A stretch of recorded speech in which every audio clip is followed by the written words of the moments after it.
ఇలాంటి వాళ్ళ వల్ల నరకాన్ని ఎట్లా అనుభవించామో ఒక్కసారి గుర్తుపెట్టుకుంటే మీకే కాదు నాకు తప్పలా, మా పవన్ కళ్యాణ్ గారు కూడా తప్పలా. కొంతవరకు అందరం బాధితులమే.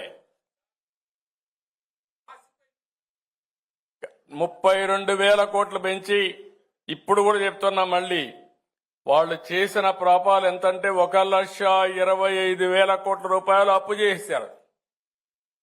కడాన నాకు దిక్కుదోచిన పరిస్థితుంది. ఇప్పుడు కూడా నా అనుభవం అంతా కూడా అప్పుడప్పుడు పవన్ కళ్యాణ్ గారు అంటారు, మిత్రుడు అంటారు, మీకు చాలా అనుభవం సార్ అంటాడు, చాలా ఓపిక కూడా ఉంది అంటాడు. ఓపిక ఉంది, అనుభవం ఉంది, కానీ నాలాంటి వాడికి కూడా ఏం చేయాలని అర్థం కాని పరిస్థితుందంటే, ఇంకో పక్క మీరు ఒక్కసారి చూస్తే కేంద్రంలో కూడా మన పరపతి పెరిగింది కాబట్టి కనీసం అప్పుడప్పుడు ఆక్సిజన్ ఇస్తున్నారు, లేకుంటే అది కూడా లేదు. చాలా ఇబ్బందులు వచ్చేటివి. ఈరోజు అమరావతి పని ప్రారంభమైన, పోలవరం పని ప్రారంభమైన, గుంతల పడిన రోడ్లకు మళ్లీ గుంతల పూడ్చే కార్యక్రమం ప్రారంభించిన, అన్నా క్యాంటీన్ పెట్టిన, దేశంలో ఎక్కడా ఇవ్వని విధంగా 4,000 రూపాయలు పెన్షను, 6,000 రూపాయలు పెన్షను, ఇంకో పక్క 10,000, 15,000 ఇస్తున్నాం. అది మాకుండే హ్యూమన్ యాంగిల్. నేను గాని ఈ వేదిక పై నుండే మేమందరం కూడా ఒకటి ఆలోచిస్తున్నాం, ఇంకా పేదవాడికి ఏ విధంగా న్యాయం చేయగలుగుతాం, పిల్లల్ని ఏ విధంగా బాగా చదివించగలుగుతాం, మీ భవిష్యత్తులో పెను మార్పులు తీసుకొచ్చి మీరు ఆనందంగా ఏ విధంగా ఉండాలనో అదే ఆలోచిస్తున్నాం తప్ప ఇంకోటి కాదని చెప్పి కూడా నేను మీకు తెలియజేస్తున్నా. ఇబ్బందులు తాత్కాలికం. త్యాగాలు చేసిన నాయకులను చూసినప్పుడు ఈ ఇబ్బందులు అధిగమించడం కష్టం కాదు, తాత్కాలికంగా ఉంటాయి. కష్టపడతాం, శ్రమ చేస్తాం, దీన్ని అధిగమిస్తామని చెప్పి నేను మీకు తెలియజేసుకుంటూ, రాబోయే సంవత్సరం ఎందుకు ఇవన్నీ చెప్తున్నానంటే, మంచిని గుర్తుపెట్టుకోవాలా, చెడును కూడా ఒక పక్కన మైండ్లో గుర్తుపెట్టుకోవాలా. ఒక పొట్టి శ్రీరాములు గారిని గుర్తుపెట్టుకోవాలి, ఒక మహాత్మా గాంధీని గుర్తుపెట్టుకోవాలి, ఒక సర్దార్ వల్లభాయ్ పటేల్ను గుర్తుపెట్టుకోవాలి, ఒక ఎన్టీ రామారావు గారిని గుర్తుపెట్టుకోవాలి, ఇంకో పక్క చెడు చేసిన వ్యక్తుల్ని గుర్తుపెట్టుకోవాలి.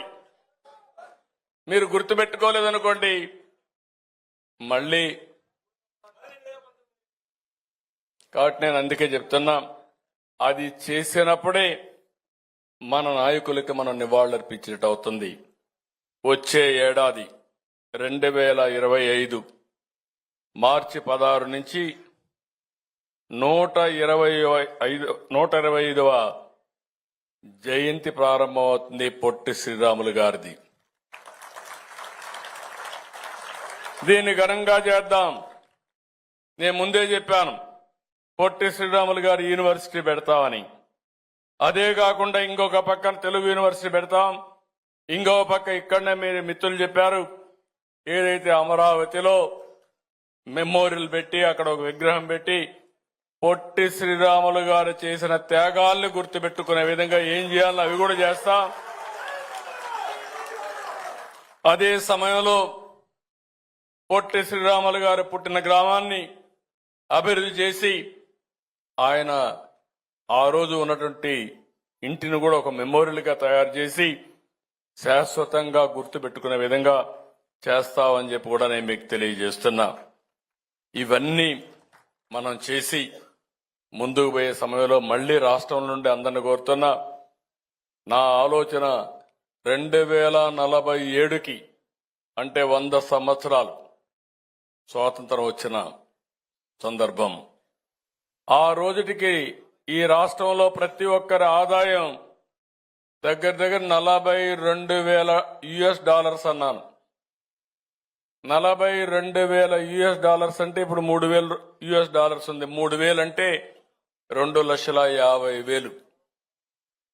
రేపు 42,000 అంటే ఈ లెక్కన వేసుకుంటే దగ్గర 20 నుంచి 30 లక్షల ఆదాయం ఉండాలి ప్రతి ఒక్క కుటుంబానికి, ఇంకా ఎక్కువ ఉండాలి. అలాంటి ఎందుకు ఈ విషయం కూడా చెప్పానంటే, ఈరోజు మన వాళ్ళు ఉన్నారు, చాలా మంది నన్ను అప్పుడప్పుడు అంటూ ఉంటారు, మీరు ఎప్పుడు మాట్లాడుతూ ఉంటారు, కానీ ఇవన్నీ ఎందుకు మీరు రెస్ట్ తీసుకోరని కూడా మాట్లాడుతూ ఉంటారు. మీరు ఒకసారి తృప్తి అనమాట. 25 ఏళ్లకు మునుపు, ఏదో 100 ఏళ్లకు మునుపు కాదు, 25 సంవత్సరాల కంటే ముందు నేను ఐటీని ప్రారంభించాను. నేను గర్వంగా చెప్తున్నా, ఈ దేశంలో ఐటీ గురించి మాట్లాడుతున్న ఏకైక నాయకుడు నేనే కంటిన్యూగా రాజకీయాల్లో. దాని విలువ గాని దాని భవిష్యత్తును గాని నేను గుర్తుపెట్టుకున్నాను. అందుకే మిమ్మల్ని అందరినీ కోరుతున్నా, భవిష్యత్తులో శారీరక కష్టం చేయడం కాదు. ఒకప్పుడు మడకలు దున్నేవాళ్ళం, పెద్ద ఎత్తున మోసేవాళ్ళు. ఇప్పుడు అన్ని కూడా పోయినాయి. సెల్ ఫోన్ ఉంటే చాలు, అన్ని ఆపరేషన్లు అన్ని అయిపోతున్నాయి. ఒకప్పుడు రాసి అలిచిపోయేవాళ్ళు లెక్కలు. ఇప్పుడు ఆ లెక్కలు కూడా అక్కర్లా, ఊరికే క్లిక్ చేస్తే చాలు, రికార్డులన్నీ వచ్చేస్తాయి. ఒకప్పుడు తిరిగి అలిచిపోయేవాళ్ళం బిల్లులు కట్టాలంటే, అది కూడా అక్కర్లా, ఊరికే ఒక బటన్ కొడితే మీ అకౌంట్ల నుంచి ఇది అవుతాయి. ఇప్పుడే మిత్రులు ఒక మాట అన్నారు, ఒకప్పుడు 1650 కోట్ల రూపాయలు రైతులకు బకాయిలు పెట్టిపోయారు.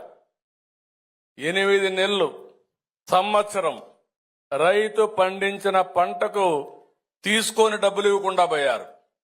ఈ ప్రభుత్వం వస్తానే ఆ 1600 కట్టాం. ఇంకొక మాట చెప్పాను, 1600 కట్టడమే కాదు, 48 గంటల్లో రైతు వరి ధాన్యం ఇస్తే ధాన్యానికి తిరిగి వాళ్ళ బ్యాంక్ అకౌంట్ లో డబ్బులు వేసే ప్రభుత్వం ఈ ప్రభుత్వం అని చెప్పి కూడా నేను మీకు తెలియజేస్తున్నా.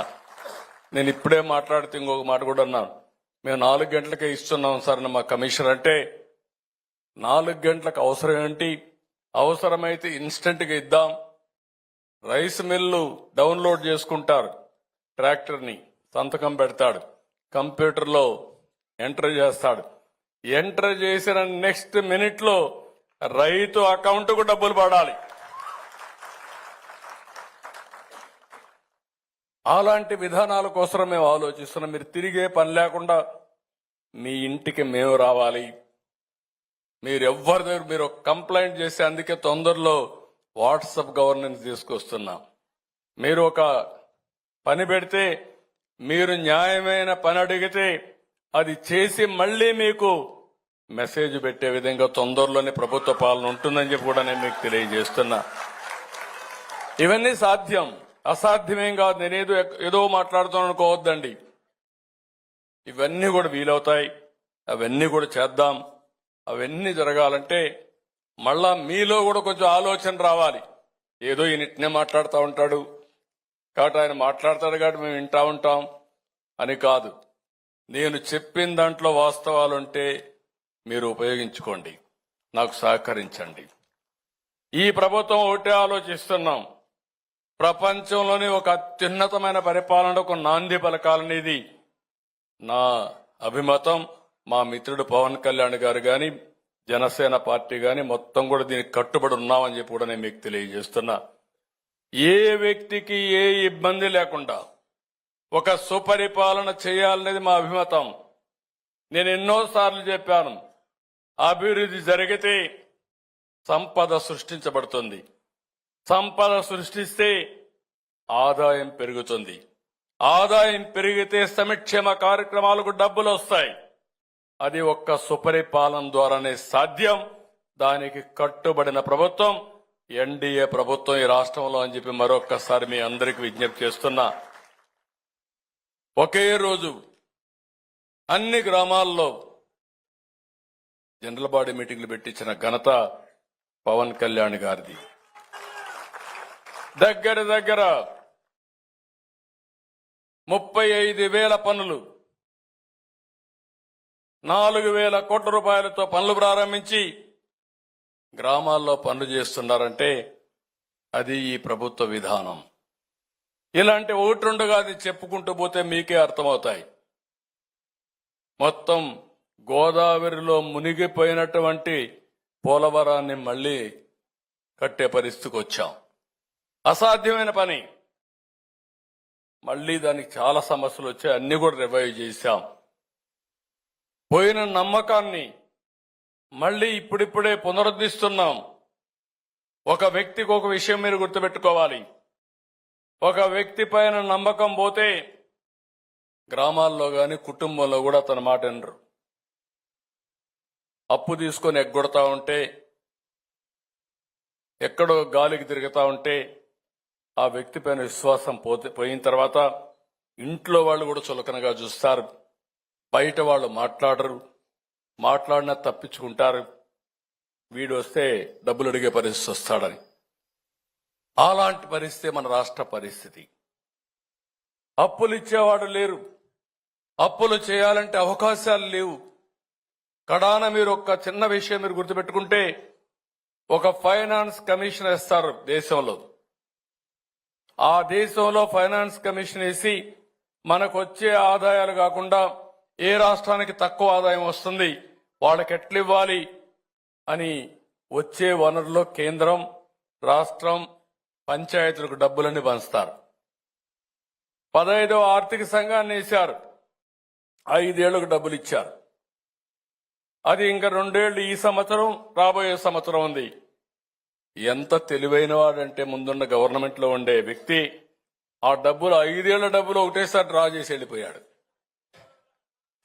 అంటే నాకే ఆశ్చర్యం వేసింది. నేను అనుకున్నాను ఫైనాన్స్ కమిషన్ ఉంది, డబ్బులు వస్తాయని. మా వాళ్ళు అడిగితే, సార్ 2 సంవత్సరాల డబ్బులు కూడా డ్రా చేసుకొని పోయారు, అది కేంద్రం ఇచ్చేశారు, వాళ్ళని కూడా మెప్పిలు తెచ్చేసాడు, అయిపోయింది సార్, ఇంకేం ఆ డబ్బులు ఏమి రావు మనకని. అంటే 2 ఏళ్లు కూడా వచ్చే డబ్బులు రాని పరిస్థితి వచ్చేసింది. అన్ని దొంగ బిల్లులే, దొంగ బుద్ధులే.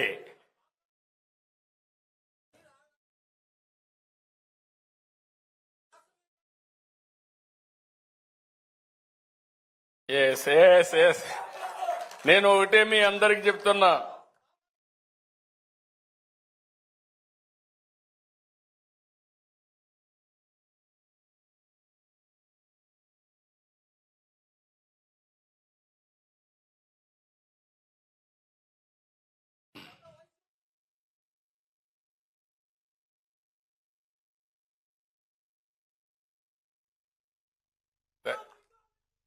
Thank you.